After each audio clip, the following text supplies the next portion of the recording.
Welcome back to Rockstock Channel. It is Wednesday, March 20th, 6:20 a.m. New York time. Sydney time, I think it's 9:30 for you, Amanda, the CFO of Atlantic Lithium. Neil, I think you're in Portugal, so your time zone is more favored, as is Rodney's in Mauritius. Neil is the chairman of Atlantic Lithium. We've had Atlantic on Rockstock Channel a number of times. I guess most recently it was just a short snippet. In November, I was in London at the One-to-One conference, but we did a proper interview, I think, in late October. And I recently saw both of you at the PDAC. I attended a promotion in Ghana event, which we're going to flash up a picture of here. I forget all the people I was next to in that picture, but I tweeted about it. Thank you for giving me the names of those people, Amanda.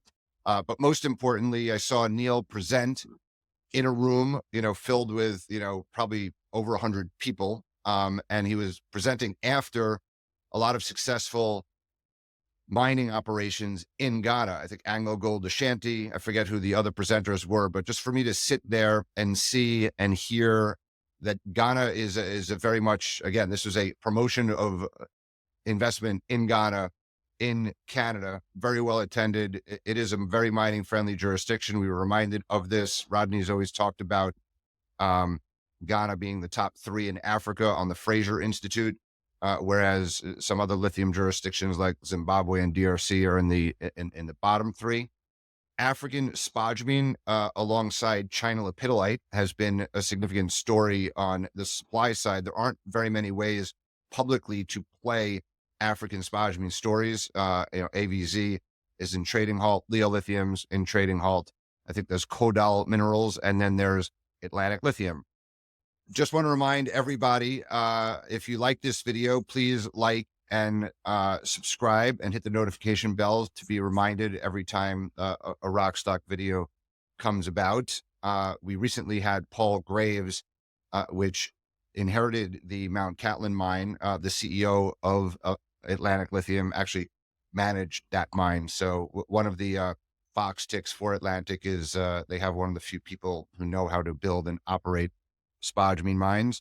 Again, to remind you, if you're not already getting our lithium bill, we just published our Lucky Lithium to reflect the green on the RK Equity scoreboard and in connection with St. Patrick's Day. But if you're not already getting the Lithium-ion bowl to your email box, please register your email at rkequity.com. And please follow Rodney and me on X at Rodney Hooper 13. I am at Lithium-ion Bull, and Atlantic Lithium is crazy active on X, both Amanda and Neil and Keith and Atlantic Lithium, as well as on LinkedIn. But Neil and Amanda, what are your handles?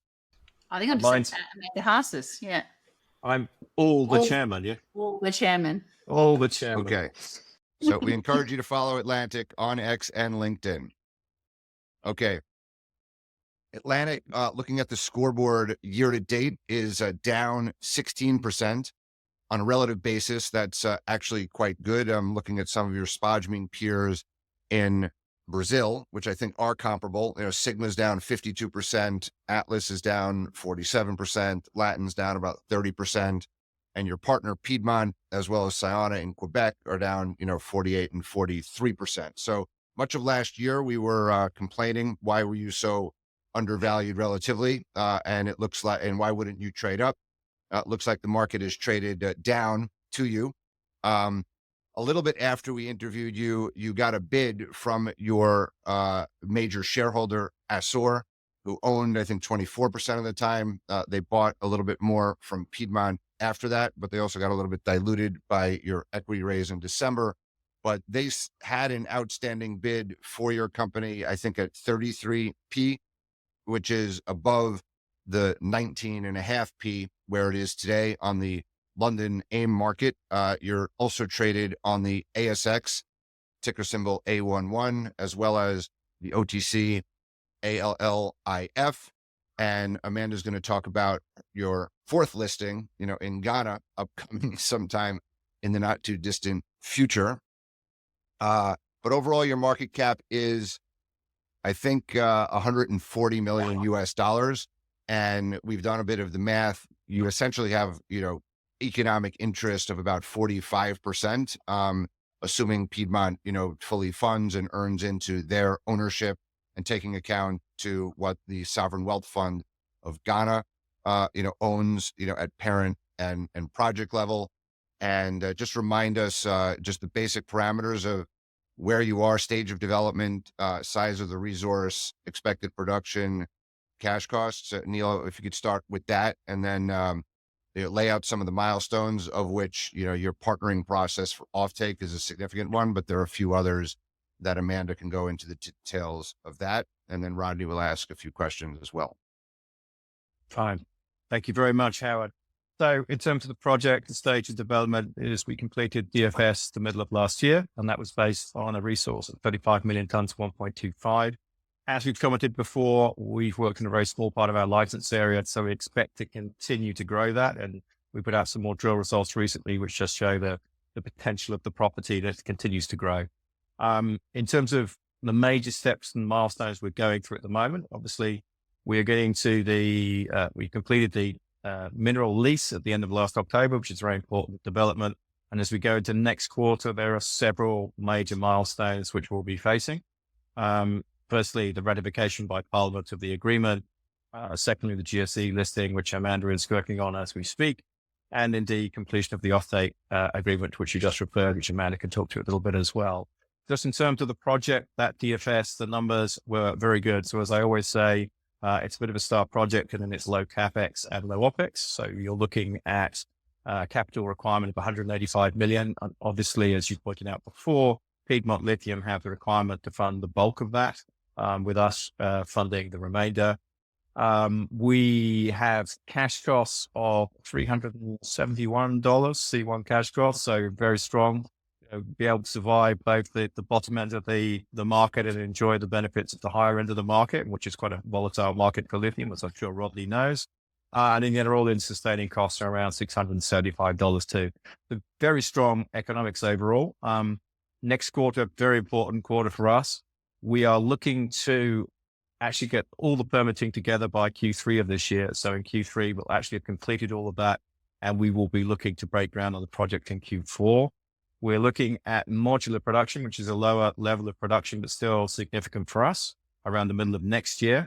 And indeed, the full plant being commissioned the year following, with steady state production of around 365,000 tons per annum. So a very significant mine in itself. As I've said before, what's great about this project is it is very well provided for in infrastructure. We're very fortunate to be on the coast in Ghana, 110 kilometers from a existing port facility for minerals handling. So we don't have to do anything on that front. We also have power running across the site. Not that we need much power, because it's a very simple mining operation, gravity circuit only.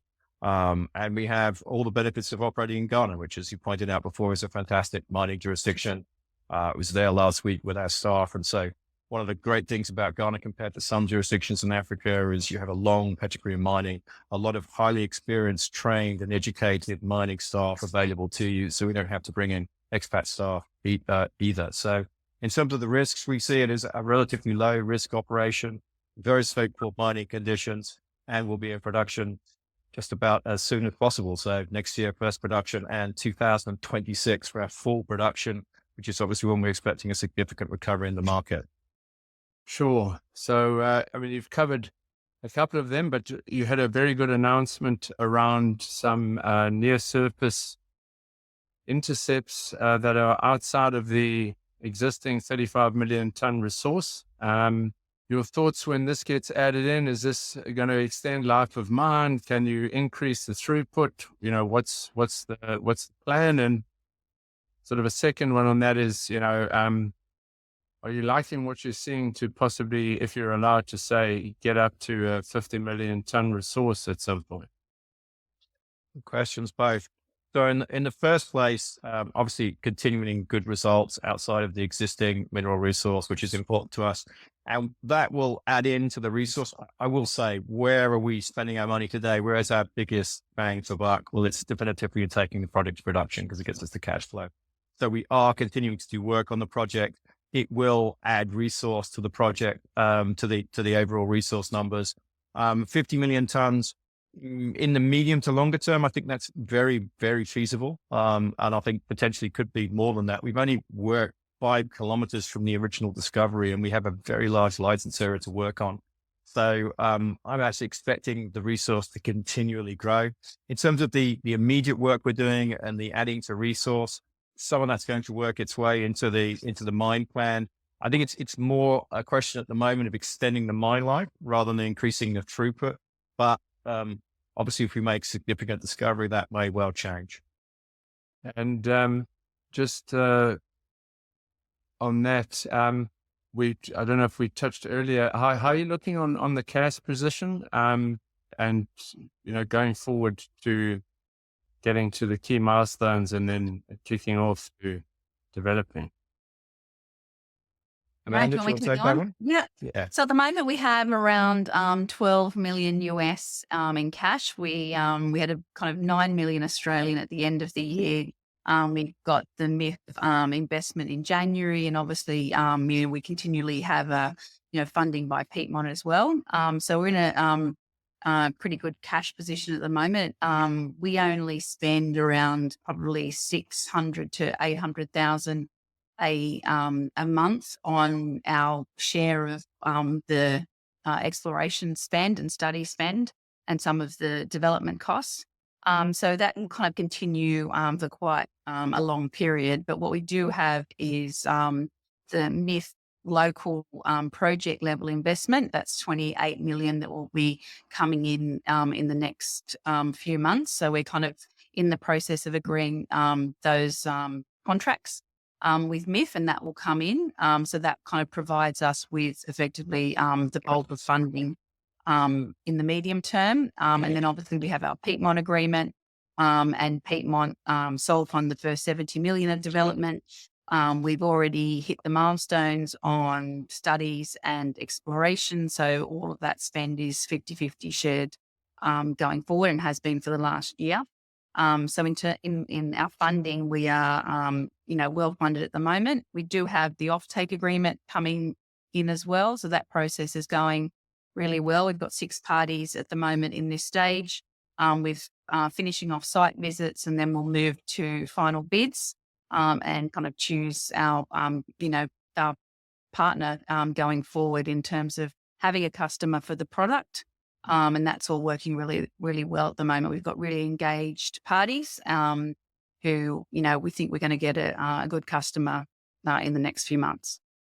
My understanding is that MIF has the right to participate in the competitive process of buying up to 40% of the spodumene concentrate produced at market prices. Is that correct? I don't know if it's 40%. I can't quite remember that, but they definitely have the right to they are in the process and they're taking part. And just following on from their investment and the government's free carry and so on, how involved is MIF on a day-to-day basis with the business? So right now they're really engaged. We have, Edward is, sitting with us. They're helping us, doing the GSE listing and doing our investment, and actually working together to move the project forward. So very engaged. The head of the stock exchange, which you met, Howard, in Toronto, is on MIF's investment board. So we're all kind of quite engaged together to move this forward. So, we're really pleased that they like their investment. We like having them on board. You've got educated people talking about project level. You have a now Ghanaian shareholder, and that's really important to us. The stock exchange listing will come up very soon. All the documentation's being done. We're just getting the final compliance approvals through the different agencies in Ghana. And what that is, it's a listing by invitation. So there'll be no offer of shares as part of that. But what it will mean is that investors in Ghana can actually buy shares, and the brokers are working now with our teams in both Australia and the UK to enable the purchase of shares and moving them to Ghana. And what's exciting for us is actually going to that new investor community, doing education. Obviously, we're the first lithium mine in Ghana. We'll be the first, explorer in Ghana. listed on the stock exchange. So, you know, they're learnings from Ghana and learnings from us as well, but it's exciting to be part of that. That's great. And then if you can just talk us through the mechanics of the ratification process and what's required and how long that takes. Is it a formality? Does it, what is the sort of structure of that? Yeah. So I think I don't think any mineral lease that's been approved at the ministerial level has ever not been approved by the Parliament, but it is a process. So I believe the process that stands today is the CEO of the Minerals Commissioner effectively provides the paperwork to the minister. The minister takes that to cabinet. There is a parliamentary subcommittee that then sits to review the ratification, and then the subcommittee takes it to Parliament itself. So there is a process to be taken. So meeting the Minerals Commissioner, CEO of the Minerals Commissioner last week, it was his intention to effectively take this to the minister this week for discussion. And assuming all well, we would imagine that sometime after Easter, the parliamentary subcommittee will meet to discuss, and then it will be taken into Parliament for ratification. So my expectation is that in the course of the next quarter, that will be complete. But in all fairness to the government, all the other permitting steps they've been doing in parallel. So full credit to the Minerals Commission there in the way that they've approached it, so that they're not waiting for the ratification. They've been working through all the other steps at the same time, with that intention of being able to effectively complete all permitting in Q3 and give us a license to operate, so we can indeed break ground later in the year. Okay, so you said, I think you have 11 million in the bank. Is that Aussie dollars or is that pounds? That's US dollars. It's only in half year and full year that we go into Australian dollars. Everything else is in US. Okay, so so let's just talk US. So you have 11 million US. You're spending 600,000 to 800,000 a month, which I think you told me offline or whatever. Will get you through October. Other things being equal, but you are going to make a final investment decision, I guess. When do you make that, if all things align perfectly? So obviously the completion of the permitting is the key date here. So we would expect the ratification, the environmental permitting to be complete. Effectively we get the green light to a full license to operate from the government, which we expect to achieve, to be honest, around the mid-year point. Yeah. And that's really the key drawdown date. And as you pointed out before, we are due to receive on completion of the phase 2 investment from MIF around $28 million. And then they also provide ongoing funding during the build process, which is estimated around $11 million. And obviously, more importantly, in terms of the funding, the agreement with Piedmont, which is they're providing the first 70 million of all funding, and then all the remaining is shared amongst the three partners. So that would be ourselves, Piedmont, and indeed MIF, into proportion to their interest.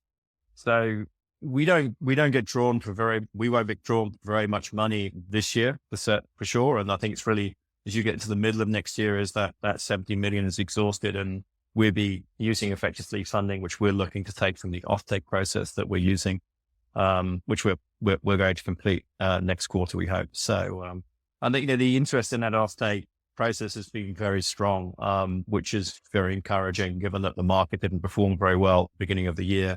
But we have 6 groups there, a mix of chemical converters and indeed traders, both Western and Asian. And those parties have been working diligently with us, and a lot of enthusiasm. I was with one of the groups last week in country, and I'm very impressed with the enthusiasm they have for actually securing that offtake and indeed the project that we have. Jumping in here from the editing room to tell you about Lithium Royalty Corp. Lithium Royalty Corp is at the center of a global energy transition and manages a globally diversified portfolio of lithium-focused royalties in electrification and decarbonization. With 32 royalties on 29 higher-grade, lower-cost projects from exploration to production, LIRC covers all the bases with well-managed risk, ESG considerations, and a scalable royalty structure. Lithium Royalty Corp is traded on the Toronto Stock Exchange, ticker symbol LIRC. To find out more, visit lithiumroyaltycorp.com. lithium-ion.com.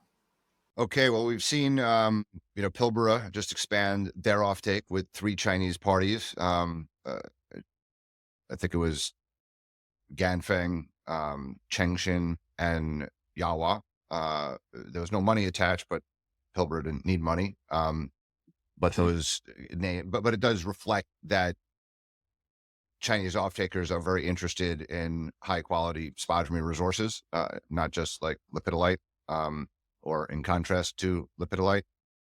And we saw late last year, Atlas Lithium signed on as well with, I think, Yawa and Chengshin, who wrote $50 million check, $10 million at parent level, and I think $40 million prepay.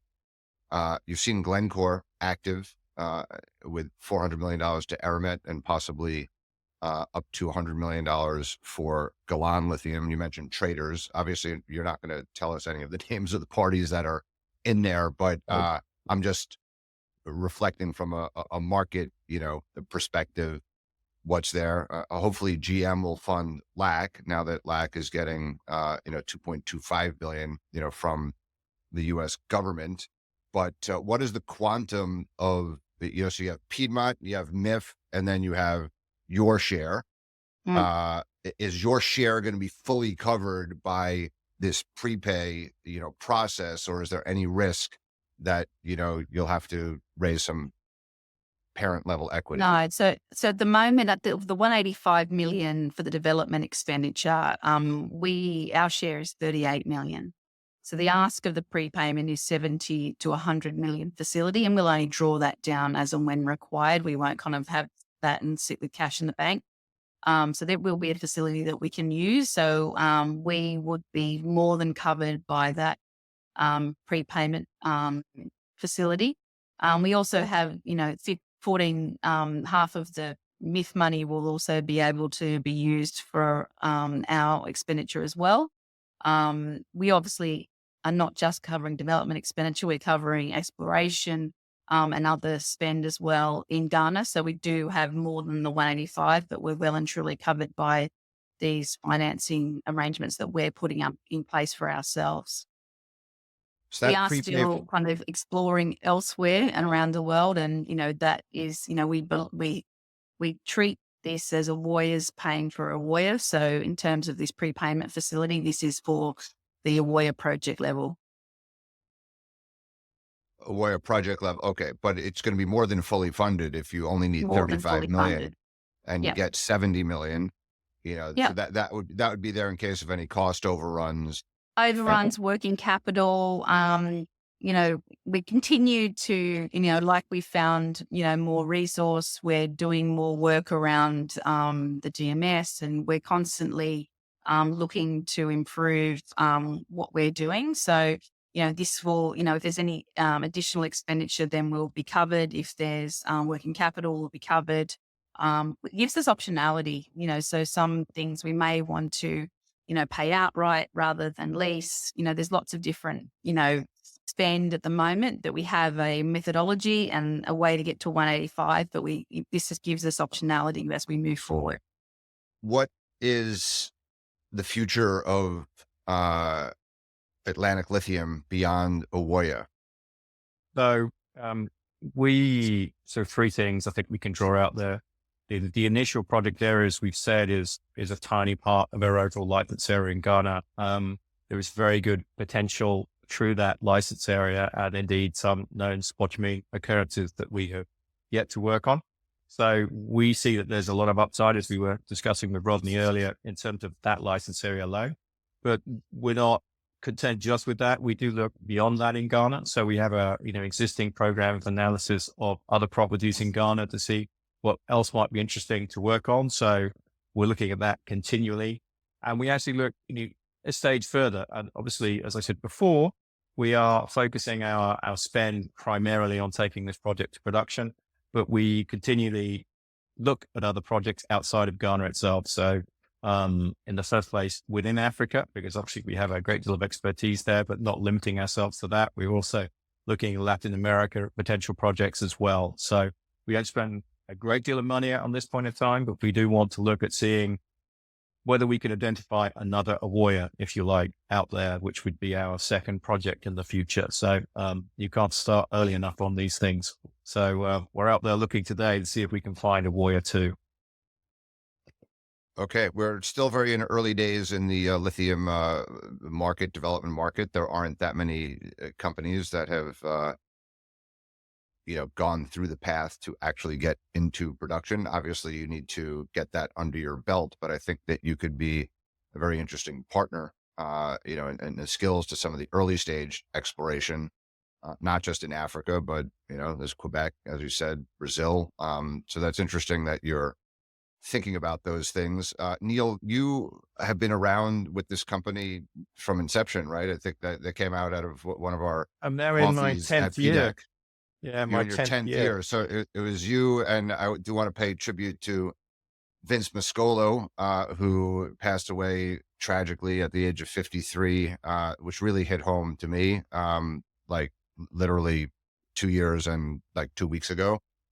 Still sticks with me, and I know he's smiling, as we've said before. But yeah, you and him built this. Originally, Iron Ridge Resources was supposed to be a iron ore company, and then you found lithium.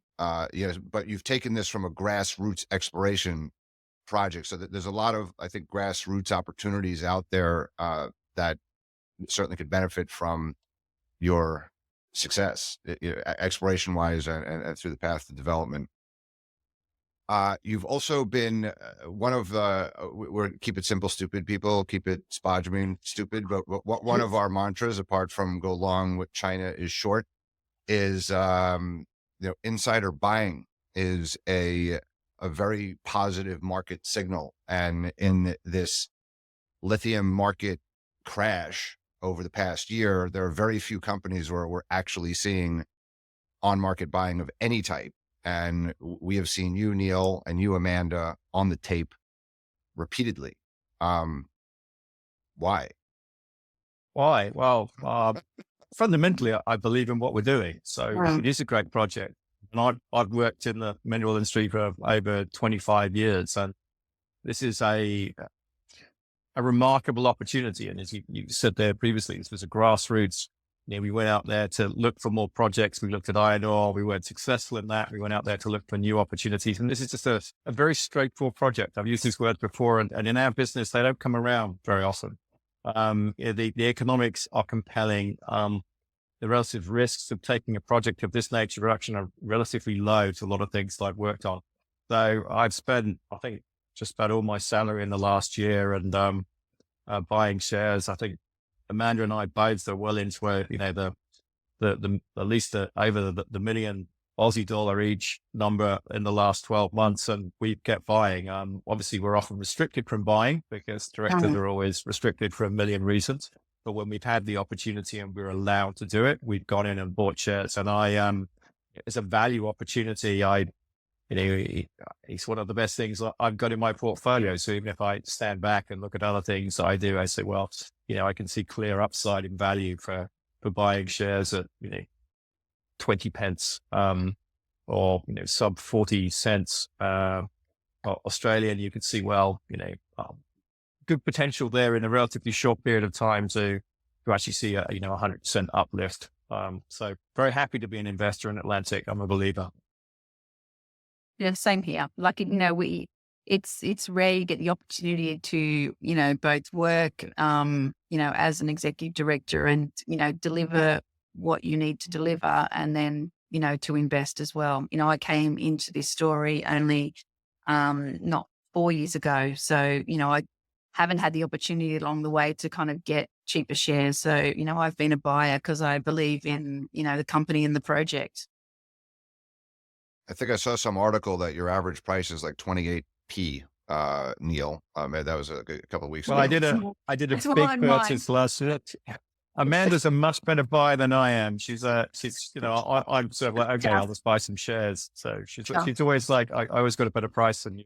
But yeah, I bought a lot of shares. Most of the shares I bought last year, I think, were at 28 pence per share. But lots of upside to be had. So I'm not concerned. Okay. Well, the Assore bid was at 33. So could you, you were saying, Neil, you've been with 10 years of the project. How long has Assore been involved with the project, and what's the nature of that relationship? And, Piedmont sold a bit to Assore. I think that came as a little bit of a surprise to you. So what's the, like, in your share structure, one of the reasons I think we're relatively undervalued is that you do have very significant shareholders in your capital structure. And I guess you are takeoverable by Assore, but by someone else, like, I don't know. So could just help us, Yeah. are they going to bid again? What do you think? It's a very good question. So, look, they came forward with an offer last year, which was a very significant premium to the market, at 33 pence per share, which we said no to, and they reiterated at 33 pence per share. And obviously a good offer relative to the price of shares. As you pointed out, they consistently traded around the 20p mark. So 33 pence is a considerable premium. We obviously have to look at that as directors with our advisors and look at the fundamental value of the project. And we determined at that time that if we didn't feel it was enough based on the metrics that we were given as directors, will they bid again? They may, that's up to them. Obviously they've been big supporters of the project, and going back to your question, they have been involved in this project as long as I have. So they've been involved in this company as long as I have. So they are also in their 10th year. And they've been a big supporter of the company through, the good and the bad years. So I've really appreciated that. Moreover, they are a very significant mining house running a number of mining operations. And so we came into this as a small explorer. So we've been able to draw upon their knowledge and draw upon their technical ability. I was talking to one of their team yesterday, and it's been great to have that support as we've gone along. Do they have a position of negative control? Well, you could argue so. You could also argue against, because it still be possible to take over the company. Would somebody try with somebody earning 27%? Well, they might be put off from doing so, but you could actually get control of the company. Will they bid again? Well, it'd be very interesting. I mean, you've got major milestones coming up, which are significant de-risking events for a potential acquirer. So obviously these permitting steps are a very rapid de-risking of the project in the next couple of months. So any potential acquirer, be it them, be it another party, I'm sure will be watching that, because that's obviously from their point of view, very significant in terms of managing their own risk. So it's very possible that somebody comes forward. But what I will reiterate is that the approach that we take to this is that the best way of creating value is taking the project to production. If someone comes along and offers a great price in the meantime, I'm sure the directors will consider it. And if the price is right, they'll accept it. But we don't run the company on that basis. We run the company on the basis that we are taking to production, and that's the way that we're going to create value. Right. Okay. Well, I don't know Assore well, but you're saying they're a big mining house. I'm just wondering if, like, they're not like a motivated seller. Like in Sigma's case, it looks like it's a private equity group. They have a 5 or 10 year life, and then they're going to sell an asset. In Assore's case, it looks like, they could run this mine. They're comfortable in Africa. I think they're, I don't know what other mines they're in. Like they could just own this privately and just run it for cash flow. Absolutely. So I mean that they are effectively a multi-generational, privately run company running a number of African mining projects already. They also have some very significant investments in the same similar size in other projects in Africa as well. So yes, I mean they could absolutely acquire this and run it for cash flow. And as we've said, we have a 12-year mine life, but our expectation of Awoya is that mine life and indeed the resources and reserves will continue to grow because we have so much project area to work on.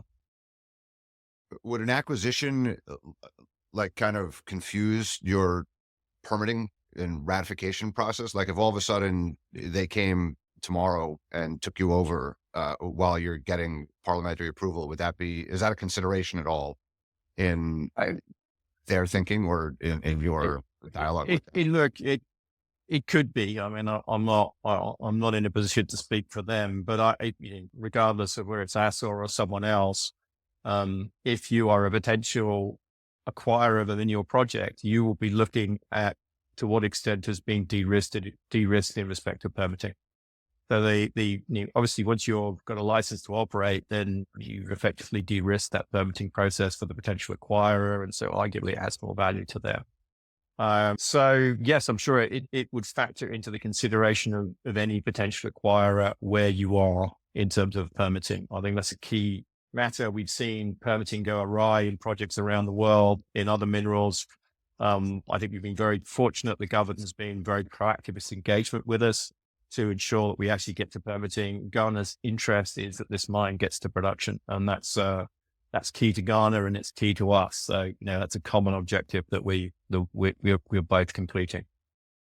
And I saw that in the presentation at PDAC, they made some comments about they want to replicate in lithium all the success they've had in gold, which is many, many, many, many mines. So they've got to get this one, the first one right, and there are other lithium projects there. So if they don't get it right, then it's not going to be gold, right? So that it is, I felt very comfortable based on that. So it's a catalyst rich next couple of months here. Like this is, I mean, nothing's a no-brainer ever until it's done, but, and the market is watching very closely for that ratification for sure. But that would seem to be a potential re-rate opportunity on getting that formally approved, as is announcing a specific partner for offtake with a certain quantum. Those two things are huge, very definable, de-risking milestones in the near term. So it's going to be exciting couple of months. Just want to remind everybody, we are shareholders and advisors to Atlantic Lithium. Nothing we are saying here is financial advice, but we are drinking the Atlantic Kool-Aid, and we're putting out these videos on behalf of our clients, in part to, just further educate why it's a good story and why it's, worthy of your additional research. With that, I want to thank Neil and Amanda. I don't have any more questions unless there's any final thing that you have to, that we missed. I think you summarized it very nicely there, Howard. As I say, it's going to be a very exciting, well, it's already a very exciting year for us, but the next quarter, as we get to the full permitting, as it were, and then breaking ground later in the year, all these steps in terms of the permitting and indeed actually getting the operations aligned so that we can break ground by the end of the year is going to be our most exciting year yet. Let's say 10 years in there with Atlantic Lithium, but this is the big year for us. Okay. Thanks very much, guys.